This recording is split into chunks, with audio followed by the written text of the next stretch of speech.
Indonesia Bertauhid TV.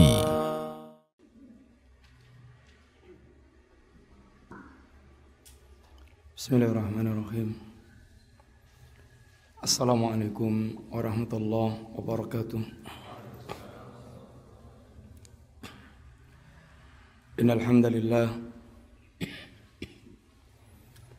wassalatu wassalamu ala Rasulillah wa ala alihi wa ashabihi wa mawalah wa la hawla wa la quwata illa billah amma ba'du. Alhamdulillah, ikhwati fillah rahimani wa rahimakumullah. Kita melanjutkan dulu Al-Qur'annya. Kita masuk surat As-Saffat. A'udzu billahi minasy syaithanir rajim. Bismillahirrahmanirrahim. Was-saffati saffa. Was-saffat, demi malaikat yang berbaris, saffan, dengan barisan yang teratur. Ini adalah sumpah Allah Subhanahu wa taala. Dan seperti pelajaran yang telah kita sampaikan berkaitan dengan masalah bersumpah,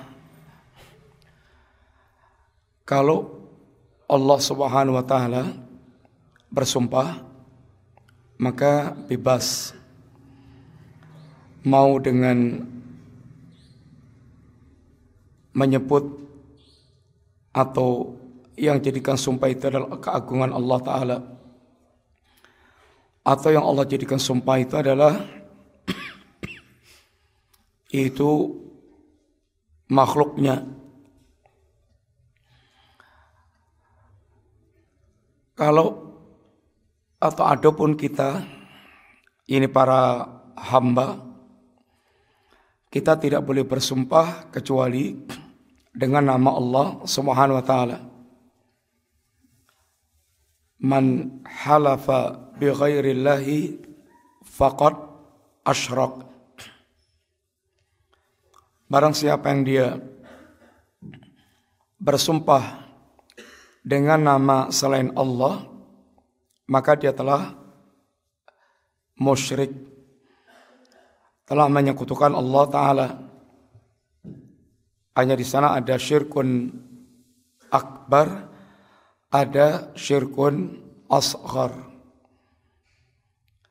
Kalau bersumpahnya itu dengan sepenuh keyakinan apa yang dijadikan sebagai sumpah disertai dengan pengagungan,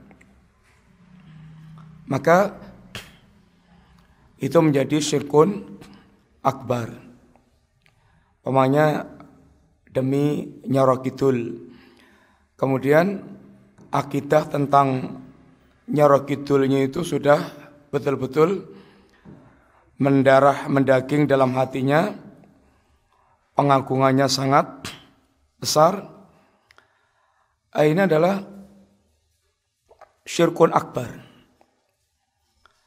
Adapun sumpah-sumpah yang selain Allah tanpa ada rasa pengagungan secara khusus, ini adalah syirkun asghar dan tidak diperbolehkan. Kita bersumpah wajib dengan nama Allah Ta'ala. Kemudian adapun Allah Ta'ala ketika bersumpah dengan para makhluknya, satu di antaranya faedahnya adalah agar kita memperhatikan apa yang Allah jadikan sebagai sumpah itu. Di situ banyak pelajaran yang akan Allah berikan kepada kita. Atau makhluk yang Allah jadikan sumpah itu ada nilai kekhususannya. Seperti umpamanya wal asri, demi waktu. Allah bersumpah dengan waktu, artinya kita selalu perhatikan tentang masalah waktu. yang waktu itu memiliki nilai yang sangat spesial bagi kehidupan manusia, karena waktu itu ibaratnya gudang. Apakah kita mau mengisi gudang itu dengan emas, perak, barang-barang yang berharga, atau akan kita isi dengan sampah dan kotoran-kotoran? Yang jelas, satu saat isi gudang ini akan dibutuhkan. Maka orang-orang yang mereka telah mengisi gudangnya dengan emas perak, dia akan beruntung besar, akan bisa mengatasi banyak masalah. Adapun orang mereka mengisi gudangnya dengan kotoran, sampah-sampah, dia tinggal meratapi nasibnya dan menjadi kebinasaan bagi dirinya. Waktu demikian, modal pokok utama kita semuanya. Dalam hal ini Allah jadikan semua dalam malaikat. Malaikat adalah makhluk yang sangat agung. Dan diantaranya adalah kondisi malaikat yang bersoft-soft.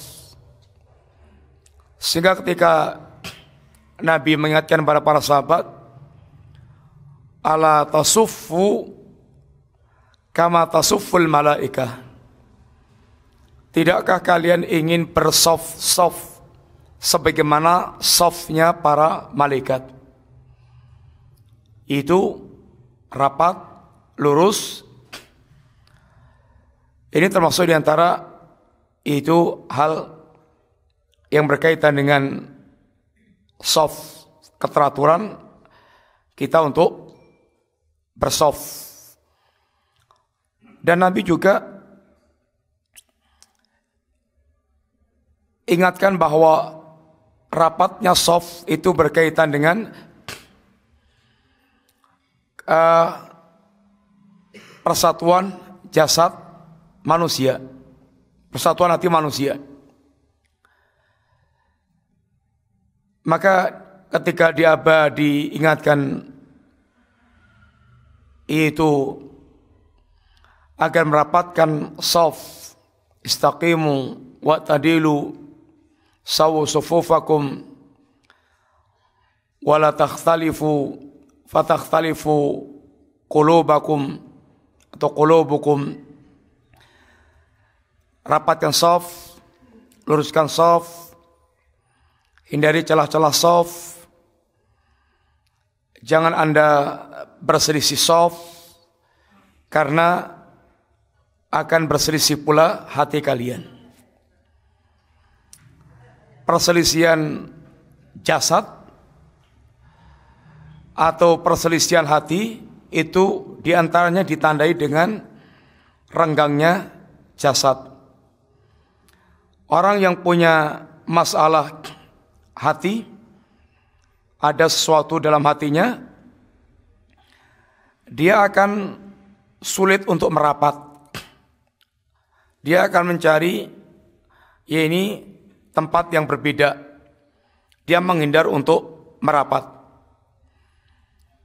Sehingga sungguhnya merapatkannya soft atau rapatnya soft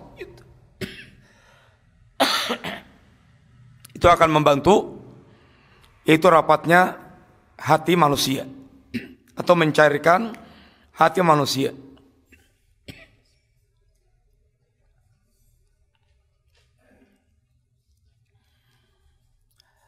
Fazajirati zajra. Dan demi yaitu yang melarang dengan sebenar-benar larangan. Malaikat yang membawa wahyu perintah Allah di antaranya berisi tentang larangan-larangan untuk kita hindari, yang semua larangan Allah Subhanahu wa taala apabila dilanggar akan berdampak buruk, sebagaimana apabila semua larangan perintah Allah dilakukan akan berdampak baik. Karena Allah yang lebih tahu tentang kondisi para manusia. Fattaliyati dzikra. Dan para malaikat yang membacakan Al-Qur'an, At-Taliyat, dzikra sebagai peringatan. Al-Quran adalah dzikr yang isi kandungannya adalah peringatan dan pelajaran bagi manusia. Akan tapi Al-Quran tidak akan menjadi dzikr kecuali bagi orang yang hatinya hidup. Inna fi dzalika la dzikra. Sesungguhnya isi kandungan Al-Quran dan semua kisah-kisah yang terkandung di dalamnya itu semuanya menjadi dzikr, peringatan. Akan tapi bagi siapa Al-Quran akan menjadi dzikr, peringatan yang bermanfaat? Liman kana lahu qalbun au alqasama, yaitu orang yang memiliki hati. Orang yang mereka memiliki hati, yaitu hati yang hidup. Hati yang hidup. Orang yang mereka tidak ada kehidupan hati, atau hatinya tidak hidup, maka dia tidak akan bisa mengambil pelajaran apapun dari Al-Quranul Karim. Sehingga ketika Allah menyebutkan Al-Quran Shifa'un, menjadi sifat, wahudan, menjadi petunjuk, warahmah, Allah katakan untuk siapa itu semuanya itu? Quran bisa menjadi syifa, petunjuk, syifa, obat, udan, petunjuk, rahmah lil mu'minin, bagi orang-orang yang hatinya itu ada kehidupan iman.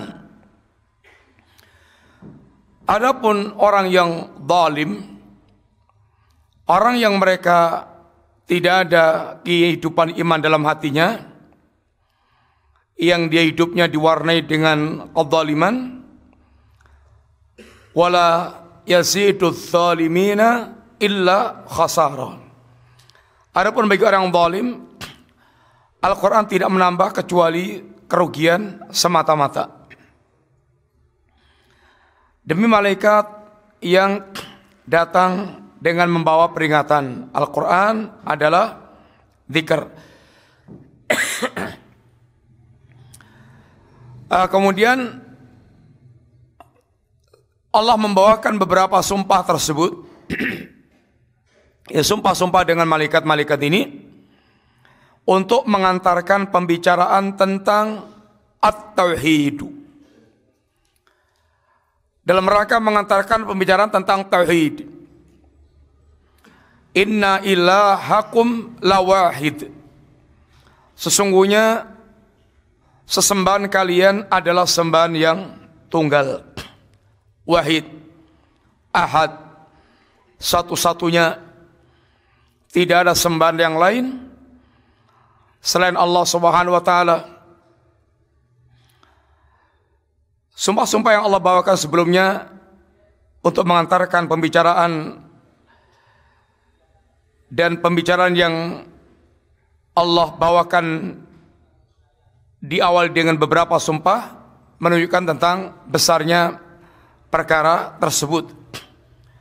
Materi yang akan Allah angkat yang mesti perlu diperhatikan baik-baik yaitu tentang masalah at-tauhid. Masalah tauhid. Sesungguhnya ilah kalian adalah ilah yang satu. Rabbus samawati wal ardi wa ma bainahuma wa rabbul masyariq. Rabbnya langit dan bumi dan apa yang ada di antara keduanya, dan Rabbnya al-masyariq, yakni arah timur dan arah barat. Kalau dikatakan al-masyariq artinya dua-duanya, masyriq dan maghrib. Rabbul masyariq, Rabbul masyriq wa Rabbul maghrib. Rabbnya arah timur dan Rabbnya arah barat. Dan penyebutan Rabbus samawati wal ardi wa ma bainahuma wa rabbul masyariq ini sekaligus menunjukkan bahwa yang layak untuk dijadikan ilahan ma'budan adalah zat yang memiliki rububiyah. Dan Allah Subhanahu wa taala adalah Rabbul masyariq, Rabbus samawati wal ardi wa ma bainahuma wa rabbul masyariq. Dan Allah layak dijadikan sebagai sembahan karena memang Allah memiliki rububiyah, dan Allah yang layak untuk dijadikan satu-satunya sembahan karena memang hanya Allah yang memiliki rububiyah, satu-satunya pemilik rububiyah, yang tidak ada selain Allah yang memiliki rububiyah. Sehingga Allah Subhanahu wa taala ketika bicara tentang tauhid, mengajak bertauhid atau menjelaskan tentang tauhid uluhiyah, pasti selalu Allah sertakan yaitu dalil yang menunjukkan tentang benarnya uluhiyah Allah, yaitu rububiyah. Sehingga tauhid rububiyah itu adalah dalil terkuat tentang tauhidul uluhiyah. Maka dalam pembicaraan Allah demikian, itu dalam berkomunikasi dengan para hambanya. Inna zayyana sama'ad dunya bizinatil kawakib. Sesungguhnya kami telah menghiasi langit dunia dengan hiasan bintang-bintang, sehingga langit-langit atau langit yang kita lihat nampak indah dengan bintang-bintang yang bercahaya. Dan bintang-bintang ini sebagaimana disebutkan Allah fungsinya 3. Apa ya kawan? Fungsi bintang zinatun atau zinatun lisama, apalagi rujuman lisyayatin, apalagi alamatun yutada bi. Fungsi bintang itu satu hiasan bagi langit, sehingga akan menjadi nampak indah dengan keberadaan bintang-bintang yang ada. Yang kedua, rujuman lisyayatin, pelempar bagi para syaitan. Syaitan-syaitan yang akan mencuri berita langit yang mendekat ke para malaikat, ke majelisnya para malaikat, maka akan dikejar oleh bintang-bintang untuk yaitu membunuh para setan-setan pencuri. Ada yang sudah berhasil mencuri berita dan sudah disampaikan ke bawahnya, baru terkena lemparan bintang.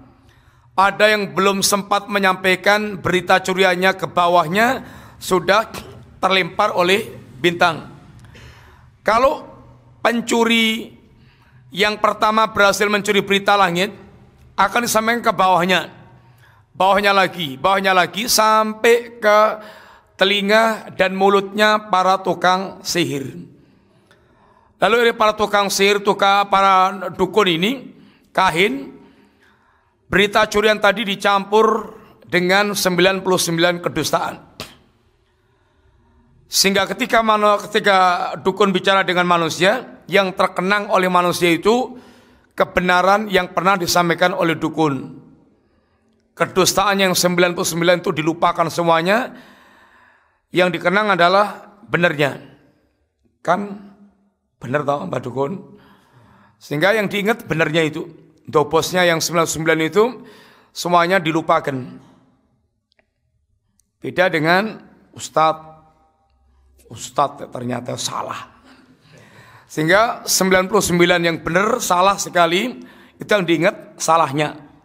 Beda dengan dukun, 99 semuanya dusta, rusak, yang diingat itu benarnya. Kemudian yang ketiga apa ikhwan? Fungsinya alamat, untuk menjadi petunjuk, alamat di daratan maupun di lautan. Arah, ini untuk alamat arah. Bintang tertentu arahnya sana. Ini adalah orang-orang yang mereka para pelaut dan para pendarat. Pelaut yang di lautan, kemudian di gunung-gunung, di darat atau di ini yang mereka dibingungkan dengan arah tertentu. Kadang orang di tempat tertentu bingung arahnya. Lor ngendi, kidul ngendi, wetan ngendi. Yang Indonesia sholatnya madhab ngetan. Karena bingung arahnya. Dengan bintang itu akan tahu bintang itu menunjukkan arahnya sana. Ada arah di langit yaitu bintang-bintang. Ada arah di darat yaitu gunung-gunung. Gunung termasuk menjadi alamat. Gunung itu berarti sana arah sana. Gunung juga menjadi arah ini perjalanan. Rasulullah SAW pernah memberikan tamsil tentang para sahabat dengan nujum. An-nujumu amanatun lis-sama, faida dhahabatin nujum ata ala sama ma yu'adu. Bintang-bintang itu menjadi penjaga bagi langit. Ketika bintang itu telah lenyap, akan datang apa yang dijanjikan untuk langit. Lenyapnya bintang bisa perginya bintang menjadi gelap, bisa runtuhnya bintang berarti terjadi kiamat, keruntuhan langit. Wa ana amanatun li ashabi, dan aku adalah penjaga bagi para sahabatku. Rasulullah SAW penjaga bagi para sahabat, sehingga dalam kondisi sahabat dengan penjaga Nabi dalam kondisi terbaik dalam hal ilmu dan amal. Wa ashabi amanatun li ummati, dan sahabatku adalah penjaga bagi para umatku. Idza dhahabat ashabi ata ala ummati ma yu'adun. Ketika sahabatku telah pergi, akan menimpa umatku ini apa yang dijanjikan. Ini diantaranya adalah munculnya bid'ah-bid'ah yang banyak dengan kepergian para sahabat Nabi radhiyallahu alim jami'an. Muncul Khawarij, muncul Rafidhah, muncul Jahmiyah, muncul Qadariyah, muncul ini Sufiyah dan firaqul dhalah yang lainnya. Ketika para sahabat diungkapkan Nabi dengan istilah nujum, para ulama menerangkan sebagaimana fungsi bintang 3. Fungsi para sahabat ketika dikatakan sebagai nujum, ditafsirkan nujum juga sama. Sahabat zinatun li ummah. Sahabat adalah zinah, hiasan bagi umat.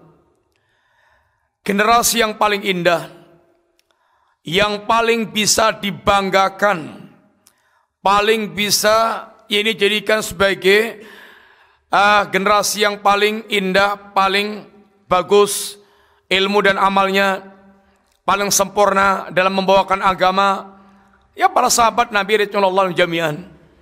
Bagaimana kisah kehidupan mereka di dalam beragama. Zina, hiasan bagi umat ini. Ini generasi yang terbaik. Yang kedua, yaitu sebagai rujuman li syayatin. Barang siapa yang dia berpegang teguh dengan manhajnya para sahabat, dia akan bisa melimpar syubhat syaitan, yaitu berbagai macam kesesatan syaitaniyah. Dia akan benar-benar bisa menyingkirkan berbagai macam pemikiran-pemikiran sesat syaitaniyah. Dan sebagai alamat di tengah gelapnya laut dan darat, maka berpegang teguh dengan manhajnya para sahabat adalah dia memiliki lentera, memiliki panduan arah di tengah gelapnya syahwat dan syubhat. Kemudian wa hifdhan min kulli syaitanin marid, dan bintang itu menjadi penjaga dari setiap syaitan yang jahat, yang durhaka, yaitu dengan dilemparnya para syaitan dengan bintang-bintang yang Allah Subhanahu wa taala ini ciptakan bintang untuk pelempar syaitan tersebut. La yasamma'una ilal mala'il a'la, sehingga setan-setan itu dia tidak akan bisa lagi mendengarkan perbincangan para malaikat yang ada di langit. Dia akan dilempar menjauh, sehingga tidak mendekat kepada majelisnya para malaikat yang di langit. Wa yuqdafuna min kulli janib, dan syaitan akan dilempar dari segala arah, sehingga mendapatkan lemparan batu-batu atau lemparan bintang-bintang dari segala arah, sehingga akan menjauhkan dari majelisnya para malaikat.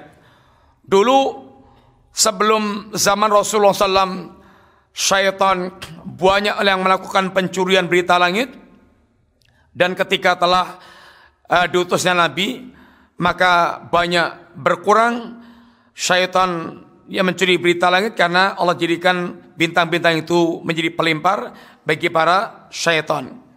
Duhuran, sehingga dia terusir dengan lemparan-lemparan bintang tersebut.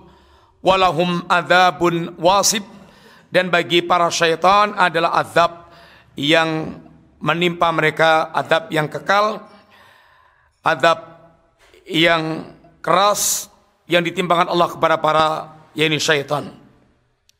Sampai sini ikhwan, kita ganti pelajaran.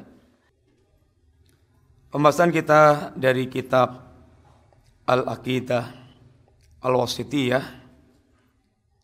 Setelah kemarin kita membawakan pembicaraan tentang sifat-sifat Allah nafyan wa isbatan, penafian dan pengisbatan. Bagaimana kemarin kaidahnya ikhwan tentang penafian sifat? Bagaimana? Allah menafikan sifat-sifat yang kurang itu secara jemal, global. Akan tapi terkadang Allah mendatangkan penafian sifat dalam bentuk rinci dengan faedah apa kemarin? Satu, untuk menetapkan kesempurnaan sifat Allah di balik penyebutan rincian sifat salbiyah atau penafian tadi. Yang kedua, untuk membantah kalimat-kalimat batil yang dinisbatkan kepada Allah Ta'ala. Asalnya Allah menyebutkan dengan ungkapan laisa kamitslihi syai'. Allah enggak serupa dengan apapun di kalangan para makhluk, sehingga Allah membersihkan total segala kekurangan, aib, cacat, kelemahan yang dinisbatkan kepada Allah Ta'ala. Akan tapi Allah terkadang menyebutkan dengan rinci. Umpamanya Allah tidak mengambil anak. Ini rinci. Kenapa? Yang pertama, untuk menunjukkan Allah tidak butuh apa dan siapa. Orang melahirkan itu, punya anak itu, karena memang ada kebutuhan. Di hari tuanya, diantaranya dia butuh bersenang-senang dengan anak. Dari tuanya dia membutuhkan anak karena dia yakin akan melemah, sehingga membutuhkan penerus yang untuk merawat dia. Ada kebutuhan. Allah nggak ada kebutuhan sama sekali. Sehingga di balik penyebutan Allah tidak punya anak, Allah betul-betul zat yang maha mandiri, kuasa total, dan tidak membutuhkan kepada apa dan siapa.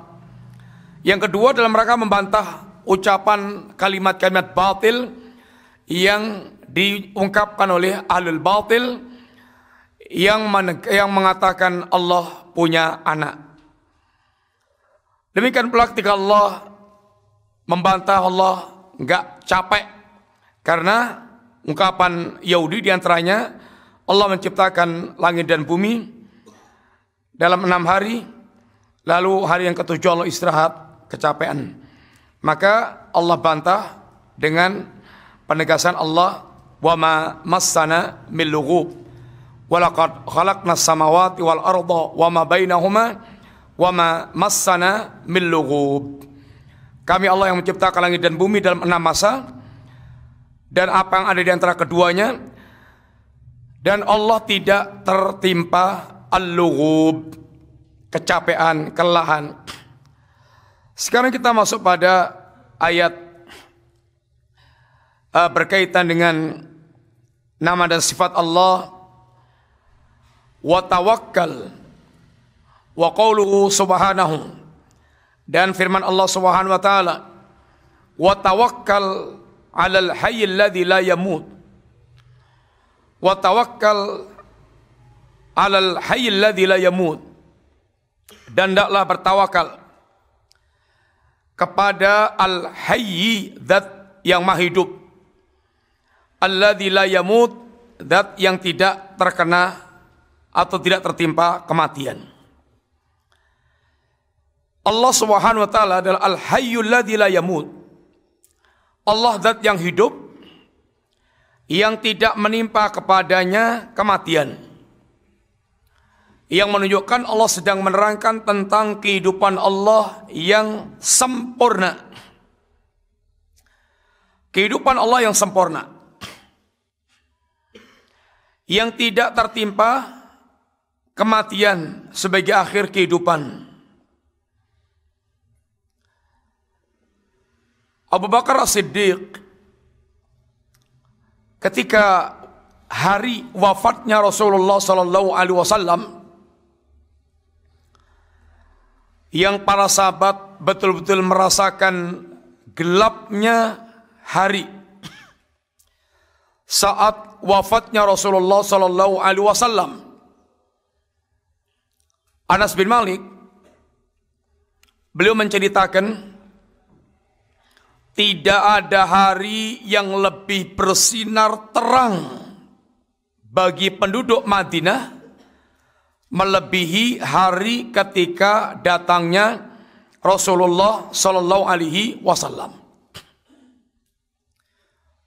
Ibaratnya kota Madinah itu cerah secerah-cerahnya, terang seterang-terangnya, semuanya berseri ria menyambut kehadiran kedatangan Rasulullah sallallahu alaihi wasallam.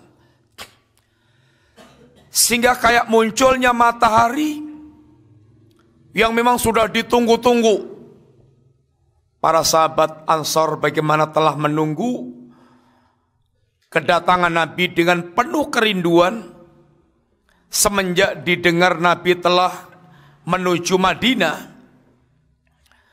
Maka para sahabat Ansar tiap hari keluar rumah untuk memastikan kedatangan sang Nabi. Sehingga ada yang sampai naik ke gedung-gedung ketika sudah panas terik menyengat dan belum kelihatan Nabi, maka mereka kembali pulang. Itu tiap hari 500-an orang seperti itu, yang menunjukkan bagaimana kerinduan dan kecintaan yang besar kepada Nabi. Sampai satu saat ketika penduduk Madinah sudah mulai pulang, orang Yahudi melihat bayang-bayang kedatangan 2 orang, dan orang Yahudi nggak sabar pula untuk menyampaikan berita kepada yakni para sahabat Ansar, sehingga berteriak tentang kedatangan beliau.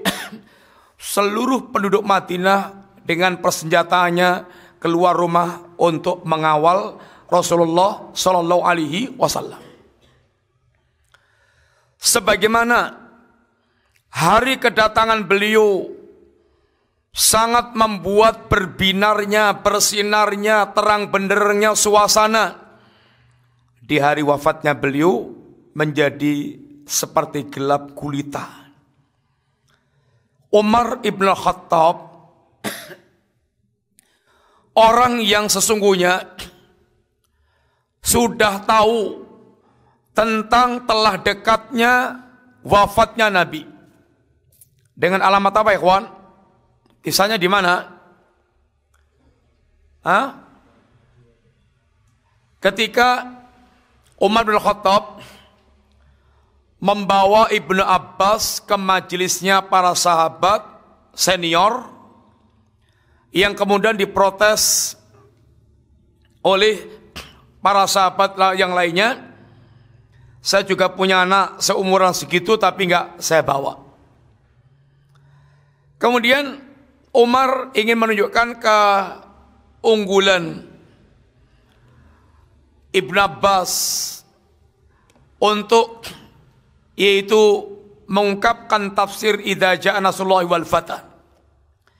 Ketika Umar tanyakan kepada para sahabat yang lain pendapatnya tentang ayat ini bagaimana, mereka menjawab biasa-biasa, artinya ini adalah apabila datang pertolongan Allah maka hendaklah kaum muslimin dia betul-betul bersyukur kepada Allah Subhanahu wa taala, bertasbih. Idza jaa nasrullahi wal fath wa ra'aitan nasa yadkhuluna fi dinillahi afwaja wasabbih bihamdi rabbika wastaghfir. Tapi kata Ibnu Abbas ketika Umar perintah untuk menyampaikan pada mereka, Anda bagaimana ya Ibnu Abbas? Surat ini adalah alamat telah dekatnya ajal Rasulullah SAW. Karena kalau sudah sampai di puncak tinggal turun. Sudah selesai tugas kenabian mau ngapain lagi? Maka ini adalah alamat dekatnya hari wafatnya beliau. Umar juga begitu. Sehingga intinya Umar itu sudah sangat tahu tentang dekatnya hari wafatnya Nabi Sallallahu Alaihi Wasallam. Tapi ternyata hari wafatnya Nabi, Umar ternyata orang yang termasuk gelap suasananya, sampai mengancam para sahabat yang ada dengan pedang yang dihunusnya. Barang siapa mengatakan Muhammad telah wafat, akan dia potong kakinya. Sampai datang Abu Bakar As-Siddiq radhiyallahu anhu memastikan wafatnya Rasulullah sallallahu alaihi wasallam. Kemudian beliau keluar menemui manusia dan mulai pidato setelah memerintahkan Umar untuk duduk. Ayuhan nas, wahai manusia, man kana ya'budu Muhammadan fa inna Muhammadan qad mat, wa man kana ya'budullaha fa innallaha hayyun la yamut. Wahai manusia, barang siapa menyembah Muhammad, Muhammad telah wafat. Barang siapa yang menyembah Allah Subhanahu wa taala, Allah zat yang hidup, yang tidak pernah mengalami kematian. Rasulullah sallallahu alaihi wasallam beliau juga mengajarkan kepada kita ketika berbicara tentang Allah taala, Allah al-hayyul ladzi la yamut wal insu wal jinnu yamutun. Allah zat yang maha hidup, yang tidak mengenal kematian, yang tidak akan mengalami kematian. Adapun manusia dan jin semuanya akan mengalami kematian. Allah al-hayyu, ini dzul hayah al-kamilah. Allah zat yang maha hidup, yang hidupnya Allah adalah sempurna, tanpa ada kekurangan apapun. Sehingga kalimat Allah al-hayyu sungguhnya menghimpun juga sekian banyak sifat-sifat Allah yang lainnya, sehingga Allah ini dengan gelar atau dengan ungkapan al-hayyu yang mencakup sifat-sifat Allah yang lainnya, kehidupan yang sempurna yang tidak ada kekurangannya. Dan telah kita bahas sebagian kemarin pada surat pada ayat kursi, Allah al-hayyu di antara kesempurnaannya la ta'khuduhu sinatun wala naum. Kehidupan Allah tidak diserang oleh ngantuk apalagi tidur. Karena ngantuk dan tidur ini adalah nisbat bagi Allah aib dan kelemahan. Adapun bagi kita ngantuk dan tidur kebutuhan, keperluan yang kalau tidak ngantuk dan tidur ini malah medeni. Bisa mentolo nanti. Antum 5 dina ra turu bisa medeni wong. Alhamdulillah, Allah katakan wa tawakkal, dan bertawakallah kalian. Bertawakal itu kepada zat yang hidup, yang tidak mengalami kematian, yang tidak pernah ngantuk. Antum serahkan urusannya kepada orang yang ngantukan. Apalagi turunan, turu terus, rada didadi, diserai macam-macam, gagal terus, enggak segera beres. Bertawakal, tawakal, rukunnya 2. Apa itu? Rukun tawakal 2. Akhdul asbab, dia menempuh sebab. Akhdul asbab, dia menempuh sebab, mengambil sebab. Kemudian setelah itu tafwidul amri ilallah. Lalu dia pasrah total kepada Allah Subhanahu wa taala. Dia berawal dari mengambil sebab. Ketika dia mengambil sebab dengan cara terbaik dan sesempurna mungkin. Ini adalah seorang muslim. Agar dia ketika mengambil sebab, dia berusaha untuk mengambil sebab sesempurna mungkin. Kemudian setelah dia melakukan sebab, seakan-akan dia lupakan total itu sebab, hatinya pasrah total kepada Allah Subhanahu wa taala. Sehingga dia tidak bersandarnya kepada sebab. Adapun mengambil sebab adalah perintah Allah taala. Tapi tidak boleh kita bersandar kepada sebab. Bersandarnya kepada Allah Subhanahu wa taala. Sehingga Al-Imam Al-Qayyim dia menjelaskan al-ittirab bila sukun was-sukun bila ittirab. Yani ketika dia mengambil sebab itu maksimal. Dia tidak meremehkan dalam hal mengambil sebab. Tapi ketika sudah mengambil sebab, hatinya dibuat tenang total, bersandar kepada Allah Ta'ala. Ini orang yang memiliki, ini orang betul-betul tawakal. Adapun tidak mengambil sebab, itu bukan ajaran diajarkan oleh Allah Ta'ala dan Rasulnya. Orang yang mereka meninggalkan sebab berarti dia mencela syariat. Dan orang yang mereka bertawakal kepada sebab, dia telah musyrik. Ada dulu. Orang yang bertawakal, orang yang mengumpulkan 2 hal ini. Dia akhdul asbab, dia mengambil sebab. Dia tunaikan sebab. Dan seorang mukmin, dia berusaha untuk sesempurna mungkin di dalam mengambil sebab. Dia tidak meremehkan dalam hal mengambil sebab. Karena mengambil sebab tidak mengurangi sikap tawakal. Dan ketika dia telah menempuh sebab, maka dia masuk wilayah, hatinya bersandar total dengan tenang kepada Allah Ta'ala. Sehingga tawakal kepada Allah ikhwan berkaitan erat dengan sejauh mana kesempurnaan keyakinan dia tentang Allah Ta'ala. Orang yang semakin dia betul-betul yakin tentang kesempurnaan Allah, dia akan semakin total dalam tawakalnya kepada Allah Ta'ala tanpa ada keraguan sedikit pun. Oleh karena itulah,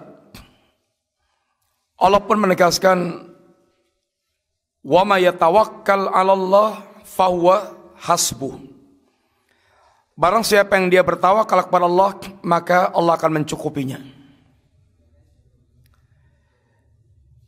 Sehingga yang penting bagaimana hamba itu betul-betul bertawakal kepada Allah Ta'ala. Termasuk ketika berusaha untuk meraih pertolongan Allah, bertawakal kepada Allah Ta'ala, Allah pasti akan cukupi. Berkaitan dengan rezeki, Nabi bagaimana menegaskan, lau kuntum tatawakkalu 'ala Allahi haqqa tawakkuli la razaqakum kama yarzuqut tayr yakhdu himasan wa yaruhu bitanan. Seandainya kalian bertawakal kepada Allah dengan sebenar-benar tawakal, tawakal yang benar, ada tawakal yang keliru, ada tawakal yang benar. Orang yang benar-benar bertawakal kepada Allah Ta'ala, Allah akan berikan kepada dia rezeki sebagaimana Allah berikan rezeki kepada burung. Ini adalah penegasan apa yang disampaikan Nabi kepada setiap kita. Yang burung itu dia terbang pagi dalam keadaan kosong temboloknya, dan pulang dalam keadaan mondel-mondel. Ini semuanya adalah dengan pencukupan dari Allah Subhanahu wa Ta'ala. Tawakal, ada tawakal yang tauhid, itulah tawakal ibadah. Tawakal yang disertai dengan rasa menghinakan diri sehina-hinanya dan pengagungan seagung-agungnya, ini hanya layak diberikan kepada Allah Subhanahu wa Ta'ala. Dan itulah tawakal ubudiyah, tawakal seorang ahli tauhid. Kalau tawakal seperti ini diberikan kepada selain Allah, maka itu namanya tawakal syirik.